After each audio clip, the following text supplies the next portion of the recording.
ذرا قربانی کا منظر دیکھو. ابراہیم علیہ السلام اپنے ہاتھ سے چھری چلا رہے ہیں باپ کی قربانی. ماں اپنے بیٹے کو رخصت کر رہی ہے, یہ بیٹی ماں کی قربانی, اور وہ بیٹا اپنے منہ سے کہہ رہا ہے فانظر ماذا ترى. ابراہیم پوچھ رہے ہیں کہ بیٹا بتا کہ میں نے تجھے ذبح کرتے دیکھا ہے, میں ذبح کروں یا نہ کروں. ابراہیم کو پوچھنے کی ضرورت نہیں تھی, اگر بچہ انکار کر دیتا تو بھی وہ چھری چلا دیتے, اللہ کا حکم تھا. لیکن بیٹے کو بھی قربانی دینی ہے, اس لیے بیٹے سے بھی کہلوایا جا رہا ہے. بیٹا کہتا ہے میرے ابا جان یا ابت افعل ما تؤمر ستجدنی ان شاء اللہ من الصابرین. اے ابا, اے میرے ابا جان, جو اللہ نے حکم دیا ہے جلدی آپ اس کو پورا کیجیے, میرے گردن کو کاٹ کے الگ کر دیجیے, میرے ٹکڑے کر دیجیے, میں تیار ہوں. یہ بیٹے کی طرف سے قربانی ہے, تو ماں بھی قربانی پیش کر رہی ہے, بیٹا بھی قربانی پیش کر رہا ہے, باپ بھی قربانی پیش کر رہا ہے. سب کی الگ الگ قربانی ہے, اور ہم کہتے ہیں ایک بکرا سب کی طرف سے. ماں کی قربانی کہاں گئی, وہ بیوی کی قربانی کہاں گئی, تمہارے بھیا کی قربانی کہاں گئی؟ سب پیسے لیے بیٹھے ہو, زیور لیے بیٹھے ہو, اور ایک پکڑا کر کے ساری قربانیوں کو لٹا دے رہے. وہ تمہیں منظر یاد نہیں آ رہا, تمہاری روح پیاسی ہے, تمہاری روح بھوکی ہے, تم اس تعلق کو قائم نہیں کر رہے.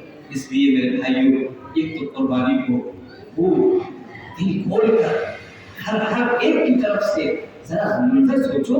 اما عائشہ صدیقہ رضی اللہ تعالیٰ عنہ ارشاد فرماتی ہے پیارے حبیب کے گھر میں 3 مہینے گزر جاتے تھے, چولہا نہیں جلتا. 3 مہینے گزر جاتے تھے, چولہا نہیں جلتا. چولہا کھانے پکانے کا کوئی انتظام نہیں. لیکن جب بقرعید آتی تھی, یہ حج کا دن آتا تھا, یہ حج کا منظر آتا تھا, تو سارے سہان کے سرکار قربانی کرتے تھے. یہاں تک کہ 100 اونٹ آپ نے قربانی کی. 100 اونٹ. اندازہ لگائیے, یہ امت کو بتایا ہے اے لوگوں اس میں کفر نہ کرنا, اس میں پیسے نہ بچانا. یہ منظر آ جائے تو ابراہیم اور اسماعیل کی طرح میری ہر امتی کو چاہیے وہ قربانی پیش کرے. ہر مرد, ہر عورت کو. میں نے دیکھا ہے رکشے والوں,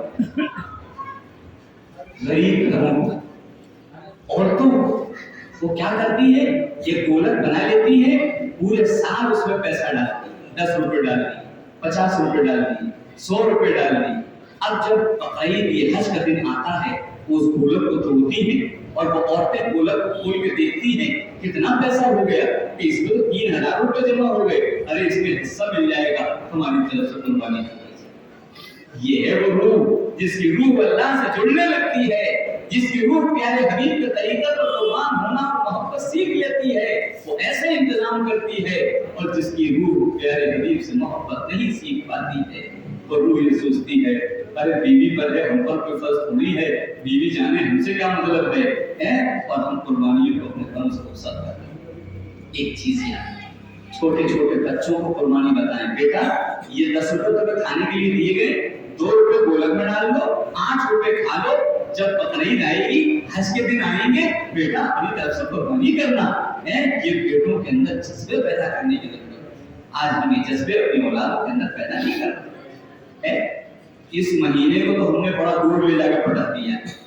یہ مہینہ جب آتا ہے قربانی کی تیاری کا, حج کی تیاری کا, تو ہمارے یہاں کیا کہا جاتا ہے, کسی عورت سے پوچھو کون سا مہینہ چل رہا ہے, تو وہ کہتی ہے خالی کمر. کہ میں اپنے یہاں کی بتا رہا ہوں, یہاں کی مجھے نہیں معلوم. عورتوں سے پوچھنا کہ یہ مہینے کا نام کون سا ہے اس وقت چل رہا ہے, تو عورتیں بتاتی ہیں خالی کا مہینہ. جس میں حج ہے, جس میں حج کی تیاریاں ہیں, جس کو قربانی کی تیاریاں ہیں, اس کو خالی کا مہینہ. اگر وہ قرآن پاک پڑھی ہوتی, اگر وہ عورت اس مدرسے میں آئی ہوتی بچپنے میں, اور ان مدرسوں کے اندر جھانکا بھی ہوتا اس نے, تو کبھی زندگی کو خالی کا مہینہ نہیں کہہ سکتی تھی. یہ اتنا بھرا مہینہ ہے. قرآن کہتا ہے منہا اربعۃ حرم, 4 مہینوں میں سے یہ مہینہ اللہ کے نزدیک بڑا بھرا ہوا, بڑا عزت والا, عظمت والا مہینہ ہے. اور یہ امتی کہتی خالی کا مہینہ کیا ہو گیا ہے. قربانی کا انتظام نہ کیا تو خالی ہو ہی جائے گا, روح بھی خالی اور جسم بھی خالی ہو چکا ہے. قربانی کا انتظام نہیں, حج کا انتظام نہیں, حج کے گھروں میں تذکرے نہیں، قربانی کا تذکرہ نہیں، 10-15 دن رہ گئے ہیں اور قربانی کا ذکر ہمارے گھروں میں نہیں ہو رہا، حج کا ذکر ہمارے گھروں میں نہیں ہو رہا۔ اس ذکر کرنا چاہیے، فضائل حج روزانہ پڑھی جائے، حج کا تذکرہ کیا جائے، مدینوں کی گلیاں پڑھی جائیں، کعبہ کی گلیاں پڑھی جائیں، کعبہ کی دیواریں پڑھی جائیں، حجر اسود کو پڑھا جائے، میزاب رحمت کو پڑھا جائے، عرفات اور منی اور مزدلفہ کو پڑھا جائے، تاکہ ہماری روح پوری طریقے سے طاقتور ہو کر جنت میں جانے والی بن جائے۔ اس روح کا انتظام کرنے کے لیے ان چیزوں کو اللہ نے آسمان سے نازل کیا ہے۔ دوسری چیز یہ ہے، جب قربانی جو کرتے ہیں وہ چند باتوں کا ایک دو باتیں صرف مختصر وقت ہے، ایک دو باتیں ذکر کی جائے۔ ایک تو یہ ہے کہ جب قربانی کی جائے سب کو کھڑا ہونا چاہیے، سامنے قربانی کرنی چاہیے، تاکہ ہمارے اندر تڑپ پیدا ہو کہ ہم اپنی بھی جان کی بازی ایسے ہی لگا دیں گے جیسے کہ ہم اس وقت بازی کو لگا رہے ہیں، ہم ایسے ہی تیار ہیں اللہ کے لیے، پیارے حبیب کے لیے، یہ جذبہ پیدا کرنے کے لیے سامنے کھڑا ہو۔ دوسری چیز یہ کہ جب چھری چلائی جائے تو جس کے ہاتھ میں چھری ہو وہ بسم اللہ اللہ اکبر پڑھے۔ اگر کاٹنے والے نے اس کو چھری پہ ہاتھ لگا دیا تو اس کاٹنے والے کو بھی بسم اللہ اللہ اکبر پڑھنا ہے۔ اگر دوسرے کا ہاتھ چھری پہ لگ گیا اس کو بھی بسم اللہ اللہ اکبر پڑھنا ہے۔ اگر اس نے نہیں پڑھا تو قربانی کے اندر شبہ پیدا ہو جائے، حلال ہونے کے اندر شبہ پیدا ہو جائے۔ جس کا ہاتھ چھری پر لگے سب کو بسم اللہ اللہ اکبر پڑھنا۔ بعضی علاقوں کے اندر پڑی ہوئی چھری چلتی ہے، بسم اللہ اللہ ہوتے ہی نہیں۔ بعضی علاقوں میں منہ میں گٹکا بھرا ہوا ہے کاٹنے والے، پورا گال سوجا ہوا، اگر بولے گا بسم اللہ تو منہ سے گٹکا باہر آ جائے، تو گونگا بن کر کے پوری طاقت لگا رہا ہوتا ہے چھری پہ اور اپنے ہمارے جانور کو حرام کر رہا ہوتا ہے۔ اس کا خیال رکھنا ہے کہ اگر کسی کا ہاتھ چھری پر لگے تو اس سے کہا جائے زور سے کہو بسم اللہ اللہ، اس کے اندر کوتاہی ہو۔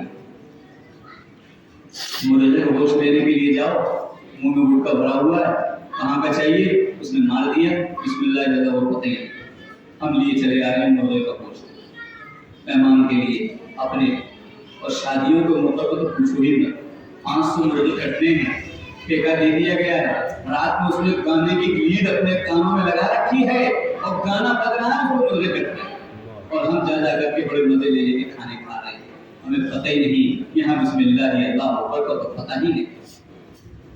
جب روح مردہ ہو جاتی ہے تو ساری چیزیں مردہ ہو جاتی ہیں، یہ ہماری روح کی کمی ہے جس نے اللہ کے نام کو بھی یاد رکھا۔ ایک بسم اللہ اللہ اکبر کے بارے میں غور کریں۔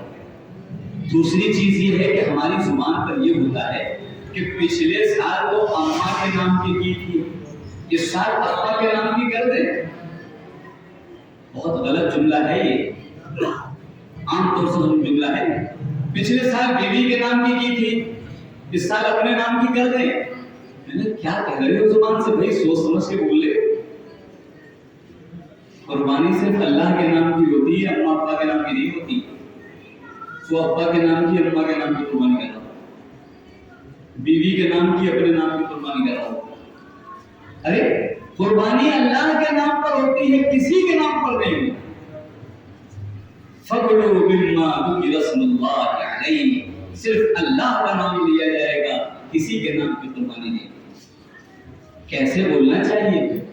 بولنے میں غلطی ہو، بولنا یوں چاہیے کہ ہم نے ابا کی طرف سے قربانی کی تھی، اماں کی طرف سے بھی قربانی کر لی ہے، اپنی طرف سے قربانی کر دیں اللہ کے نام پر، اللہ کے نام پر، اماں کی طرف سے، ابا کی طرف سے، اپنی طرف سے، بیوی کی طرف سے، یہ جملہ ہونا چاہیے۔ ہماری زبان پر ہوتا ہے اماں کے نام پر قربانی کی تھی، اب پھر ابا کے نام پر قربانی کی، غلط جملہ، اس کو درست کرنا چاہیے۔ دو باتیں ہو گئی۔ تیسری بات قربانی کے سلسلے میں آخری یہ ہے کہ جب ہم ذبح کرتے ہیں تو ذبح کرنے کے بعد بغیر ٹھنڈے کیے ہوئے اس کی کھال اتارنا شروع کرتے ہیں، اس کو ٹھنڈا ہو جانے دیں، اس کے بعد کھال اتارنا۔ اب ٹھنڈا کرنے کے لیے کاٹنے والا کیا کرتا ہے؟ وہ ایک حرکت کر دیتا ہے کہ کاٹنے کے بعد وہ کہتا ہے کہ مجھے بھی 4 5 10 15 جگہ تک قربانی کرنی ہے، اگر ٹھنڈا ہونے کا انتظام کیے تو کاٹنے دینے کے لیے کیا کروں؟ وہ چھری کی نوک لیتا ہے اور اس کے دل میں مارتا ہے، اور جیسے ہی دل میں چھری ماری جاتی ہے وہ جو دماغ کا اور دل کا کنیکشن جو خون نکال رہا ہوتا ہے وہ کٹ جاتا ہے۔ صبح کرنے سے خون باہر نکالا جاتا ہے کیونکہ خون حرام ہے، خون کو نہ پیا جا سکتا ہے نہ کھایا جا سکتا۔ تو پورا جب تک خون بدن سے نہ نکل جائے اس وقت تک جانور ٹھنڈا نہیں ہوتا۔ یہ سارا خون جب نکل جاتا ہے وہ ٹھنڈا ہو جاتا ہے، اب یہ گوشت کھایا جا سکتا ہے۔ ہم کیا کرتے ہیں کاٹنے والے کہ جلدی ٹھنڈا ہو جائے اس کے دل میں یا اس کے دماغ میں ہم چھری کی نوک مارتے ہیں، جس سے وہ خون کے نکالنے والا جو کنیکشن ہے وہ ٹوٹ جاتا ہے اور خون گوشت کے اندر جم جاتا ہے۔ اسی لیے چھٹے کا کھانا حرام ہے، اس لیے کہ خون نہیں نکلا ہوتا ہے وہ گوشت کے اندر موجود ہوتا ہے۔ تو یہ بھی طریقے سے بچنا چاہیے کہ ٹھنڈا کرنے کے لیے اس کی نوک کو دل میں یا دماغ میں مارنے کے لیے نہیں دیتے۔ جیسے صبح ہو جائے چھری ہاتھ میں لے لو کہ الگ ہٹ جاؤ، جب تک جانور ٹھنڈا نہیں ہوگا ہم اس کی کھال اتار دینے دیں، پورا خون نکل جانے اس کے بعد آگے کا کام کیا جائے۔ اس میں بہت ہوتا ہے۔ تو یہ 3 باتیں اس وقت ذکر کی گئی ہیں، ان کو دھیان رکھ کر کے، اور جن کو قربانی ابھی تک نہیں کی ہے ان کو چاہیے کہ فوراً اپنے پیسوں کو سمیٹے، گھر میں تانبے اور پیتل کے برتن رکھے ہیں بیچ دیجیے۔ یہ تانبے اور پیتل کے برتن کس کام کے ہیں؟ ان کو بیچ کر کے قربانی پیش کر دیجیے۔ یہ اللہ کے لیے، اس حج کو یاد کرنے کے لیے، اس منظر کو یاد کرنے کے لیے، بسم اللہ اللہ اکبر ہر گلی سے آواز اٹھنے کے لیے، ہر مکان سے آواز اٹھنے کے لیے اللہ نے اس قربانی کو بنایا ہے تاکہ یہ روح جنت میں جانے والی بن جائے۔ اللہ اس حقیقت کو سمجھ کر ہم سب کو روح کی فکر کرنے کی توفیق نصیب فرمائے۔ یہ مدرسوں کے اندر بچوں کو قرآن جو پڑھایا جا رہا ہے روح تازہ ہوتی ہے، روح اس سے طاقتور ہوتی ہے۔ یہ قربانی، یہ حج ہے، یہ خالی کا مہینہ، اس مہینے کو کوئی نہ کہے، اس مہینے کو ذی القعدہ اس کا نام ہے، صحیح نام لیا جائے۔ بھرا ہوا مہینہ ہے، عظمتوں والا مہینہ ہے، عزت والا مہینہ ہے، خالی کا مہینہ ہے، اس کو نہیں کہا جا سکتا۔ اللہ تعالیٰ ان گزارشات کو قبول فرمائے اور ہم سب کو سنائی سنی ہوئی بات کے اوپر عمل کرنے کی توفیق نصیب فرمائے۔ وآخر دعوانا ان الحمد للہ رب العالمین۔